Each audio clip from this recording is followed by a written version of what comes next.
Episode की starting में हम एक ट्रेन को अपने रास्ते से काफी ज्यादा तेज गुजरते देखते हैं और उस ट्रेन के अंदर एक आदमी जो कि कहता है कि रफ्तार को गिरने मत देना, अगर हम रुके तो हम मरे। और एक लड़की को अनाउंसमेंट करने के लिए कहता है और वो लड़की एक पाइपलाइन के थ्रू अनाउंस कर देती है कि हम अबैंडन स्टेशन से जा रहे हैं, सभी के सभी लड़ाई के लिए तैयार हो जाओ। और अचानक ही किसी वजह से वो ट्रेन काफी जोर से कांपती है और हमें ट्रेन की छत के ऊपर काफी ज्यादा मॉन्स्टर्स देखने को मिलते हैं, जिनको वैसे तो काबाने कहा जाता है। और वो काबाने ट्रेन को तोड़कर अंदर आने की कोशिश करने लगते हैं और एक काबाने तो एक वेंट से अपना हाथ बाहर निकालकर एक लड़की पर अटैक कर देता है, लेकिन उससे पहले वो काबाने से बाल खींचकर मार देता है। उसके पास वाला आदमी अपनी गन से उस काबाने पर अटैक कर देता है और सभी ऐसा ही कर रहे थे उस वेंट के थ्रू काबाने को गोली मारकर। पर एक आदमी की गन को काबाने वेंट से बाहर खींच रहा होता है। ये देखकर उसका दोस्त उसकी मदद करने लगता है। वो दोनों गन को तो अंदर खींच लेते हैं, पर वो आदमी देखता है कि उसके दोस्त को काबाने ने बाइट कर लिया है और बाकी उसे सुसाइड बैग देकर उसे फोर्स करने लगते हैं कि तुम ये कर सकते हो, तुम्हें ये करना ही पड़ेगा, हमें अपनी हिम्मत दिखाओ। और वो आदमी भी अपने आप को सुसाइड बैग से मार ही लेता है। और हमें यहाँ पर पता चलता है कि 20 साल पहले हिनमोतो के लोग दीवारें बनाकर काबाने से बचते आए गए हैं।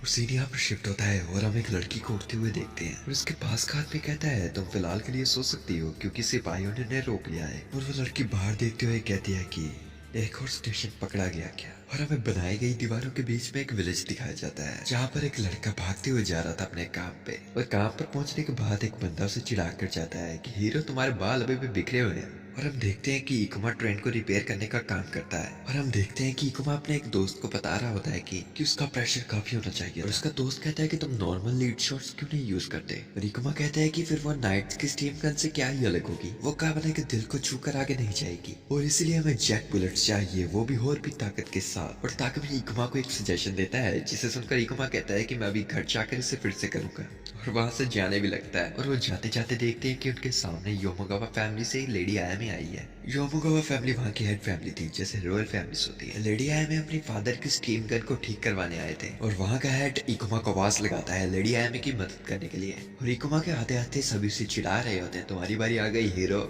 और इकुमा आयामी से गन लेता है और उसे ठीक करने लगता है। और लेडी आयामी इकुमा से पूछती है क्या तुम एक हीरो बनना चाहते हो। पर इकुमा कहता है कि मुझे बस भागने से नफरत है। लेडी आयामी आखिर आप इस चीज से किसको निशाना लगाओगे। और वेस्ट गेट का दरवाजा खुलने लगता है जहाँ से आयरन फोर्ट्रेस आ रही थी और लोग बातें कर रहे होते हैं ये वाली तो कल आने वाली थी, आखिर 2 रेल फोर्ट्स एक दिन में क्यों। जब तक ट्रेन अपने स्टॉप पर रुकती है वहाँ पर सभी गार्ड्स वगैरह इकट्ठे हो जाते हैं और लेडी आयामी के फादर भी वहाँ पर मौजूद थे। और लेडी आयामी के फादर उसे बताते हैं कि आयातानी स्टेशन गिर चुका है और कम जगह रुके, बेशक ये ट्रेन जल्दी ही पहुंचती। और जोर से चिल्लाते हुए कहते हैं कि इंस्पेक्शन बॉक्स लेके आओ।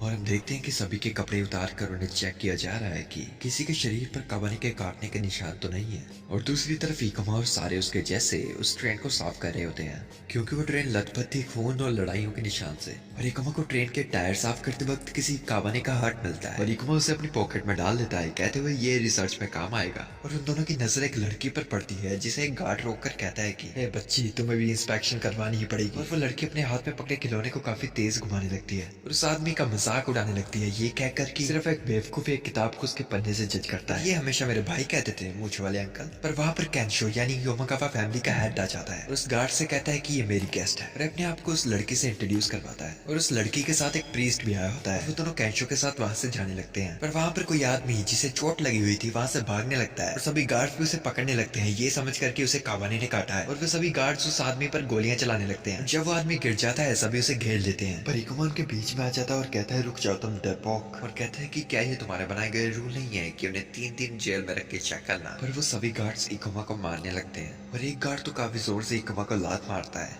और इकुमा ने जो काबाने के दिल उठाए थे वो बाहर गिर जाते हैं। और वो गार्ड्स उस पर इस चीज का क्वेश्चन करने लगते हैं कि ये तुम्हारे पास क्यों है।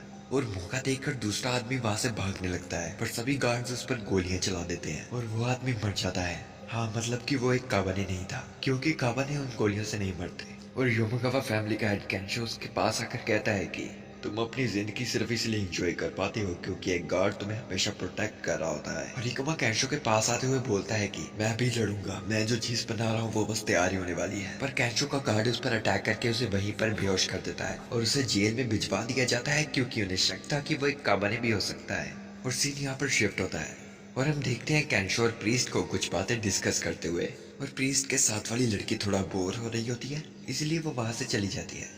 और लेडी आई में जो आर्चरी की प्रैक्टिस कर रहे थे नोटिस करते हैं उस लड़की को जाते हुए पर वह लड़की उन्हें चुप करने का संदेश देकर वहां से चल पड़ती है। और सीन यहाँ पर शिफ्ट होता है और हमें इकुमा दिखाया जाता है जो जेल में बंद था।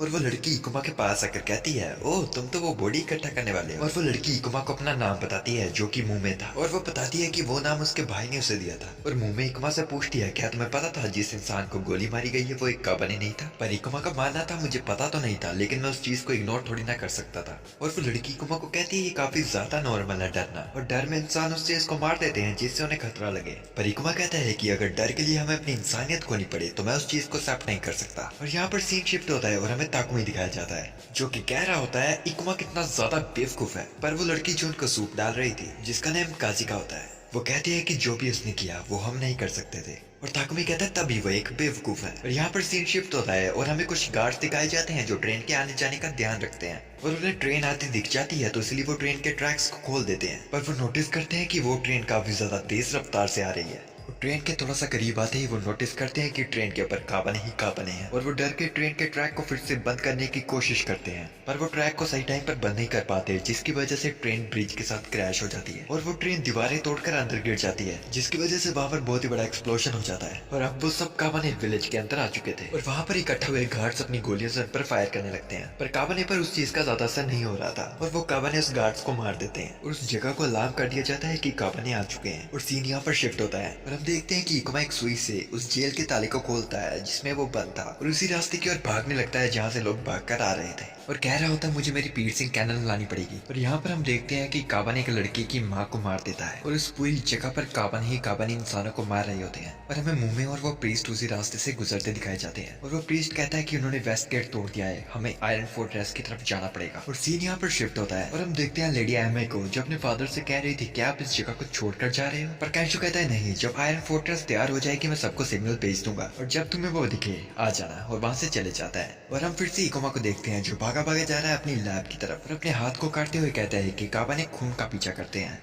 और फिर से खून बहाते बहाते अपनी लैब की तरफ चल पड़ता है। और हम देखते हैं सोल्जर्स जो है लोगों को अंदर नहीं आने दे रहे बिना उनके शरीर पर निशान चेक किए। और सीन शिफ्ट होता है और हम एक काबाने को देखते हैं जो इकोमा के खून का पीछा करते हुए उसकी तरफ जा रहा था। और इकोमा उस काबाने को देख लेता है और अपनी पीर्सिंग गन को तैयार करते हुए कहता है मैं इस बार नहीं फंसूंगा। और इकोमा अपनी पोजीशन पर खड़ा ही था कि उस लैब की छत तोड़कर काबाने उस पर अटैक कर देता है। और रेंगते रेंगते कहीं उस काबाने के अटैक डोज करने के बाद वो अपनी पीर्सिंग कैनन उस काबाने के हार्ट पर रखता है और उस पीर्सिंग कैनन का प्रेशर तेज करता है, जिसके साथ ही उस काबाने के दिल को चीर देता है और उसे वही मार देता है। और वो काफी ज्यादा खुश हो जाता है कि उसने अपनी पीर्सिंग गन से उस काबाने को मार दिया। पर उससे पहले वो इस बात की ज्यादा खुशियां मना पाए, वो नोटिस करता है कि उसके शोल्डर पर काबाने ने काटा है। और सीन यहाँ पर शिफ्ट होता है और हम मुंह में और उस प्रीस्ट को देखते हैं। और वो प्रीस्ट मुंह को कहता है तुम्हें यहाँ से अब अकेला ही जाना पड़ेगा, क्योंकि उससे भी काबाने ने काट लिया था। और वो मुंह को कहता है गोंगा को पहुंचो और मास्टर का अगला ऑर्डर निभाओ।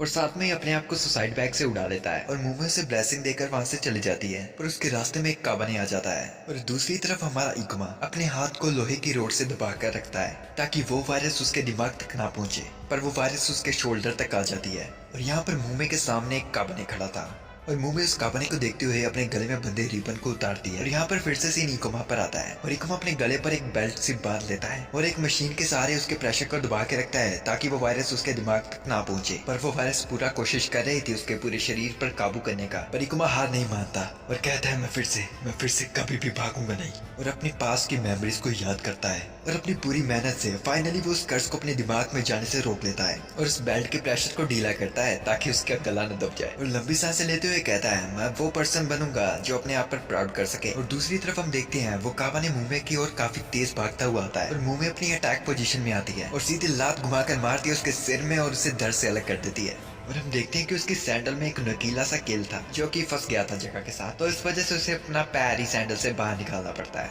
और फिर ये एपिसोड खत्म हो जाता है। अभी के लिए इतना ही था। See you soon. Anyways for now bye, good bye, sayonara, जाना।